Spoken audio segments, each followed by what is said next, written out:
Hello, Bucknutters. Welcome into the Morning Five here on March 3rd, 2014. I am Dave Biddle. On today's show, we're going to talk a lot about Christian Kirk. We're also going to discuss Ohio State basketball and a little bit about spring football starting tomorrow. We're going to have a special roundtable on the site later today that's all about spring ball. That show will include Dan Rubin and Dwayne Long, as well as myself. And you have to be a premium subscriber to hear our podcast later today. If you're not a subscriber, try our 7-day free trial. Leading off, O-H-I-O. Five-star wide receiver Christian Kirk visited Ohio State over the weekend and said it was an awesome trip.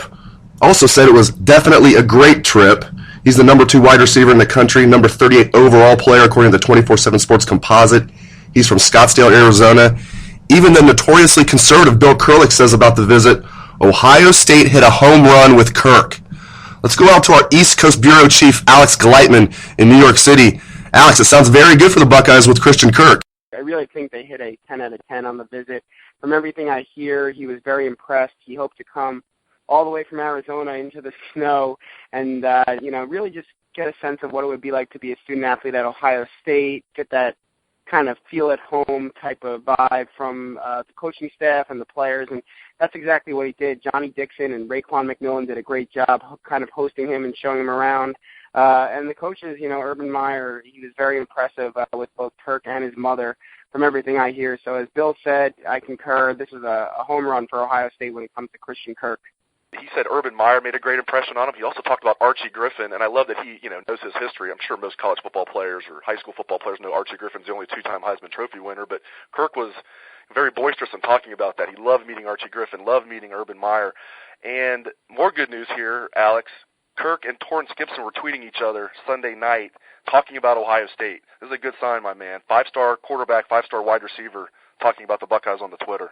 Yeah, definitely. I actually spoke to Torrance a little bit about him and Kirk tweeting back and forth, and Torrance told me that Christian absolutely loved it. They obviously talked a little bit about the possibility of both of them going there, how much each of them liked it, and I think Ohio State's going to be a school in high consideration for both prospects through the entire recruiting process.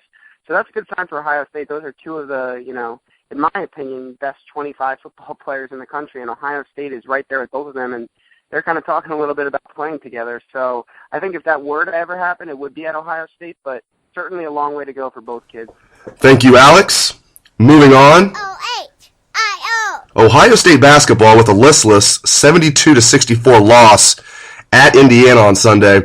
The Hoosiers were playing without the best freshman in the Big Ten and a future lottery pick in Noah Vonleh, and they still took it to the Buckeyes. Amazingly, Ohio State made just one shot from outside the paint the entire game. That might be a new record in basketball. Ohio State was 0 for 11 from three-point range and fell to 6th place in the Big Ten standings. Yes, they are behind Nebraska. The Buckeyes have a full week off before they host Michigan State in the regular season finale next Sunday.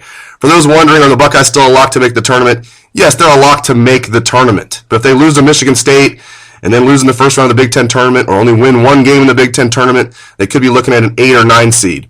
I still think they're going to be around a 6 seed. I've been saying this all year. I think they're going to win one game, and then they're going to lose in the second round. They're not going to keep the Sweet 16 streak going. They have the longest Sweet 16 streak in the country, 4 straight years. It's going to end this year, most likely. Switching gears. O-H-I-O. Ohio State begins spring practice tomorrow. The entire practice is open to the media, and we'll be interviewing Urban Meyer afterward. So look for a practice report on the site tomorrow, and also look for a story plus video on Meyer's comments. You have to be a subscriber to read our spring football coverage, so now's a great time to try our 7-day free trial. If you're not a subscriber, get on the site, upper right-hand portion of the screen, click on 7-day free trial. And as I mentioned earlier, we will have a special roundtable podcast on the site later today for subscribers that will be a spring ball primer. How do the linebackers look? What about the O-line? Is Ezekiel Elliott a lock to be Carlos Hyde's replacement as the starting tailback? Who will step up as the number 2 quarterback this spring? It's going to be interesting. J.T. Barrett and Cardale Jones are going to take a lot of reps with the first team, with Braxton Miller likely out after shoulder surgery. Thank you very much for joining us here on the Bucknuts Morning 5. I hope everybody has a great day.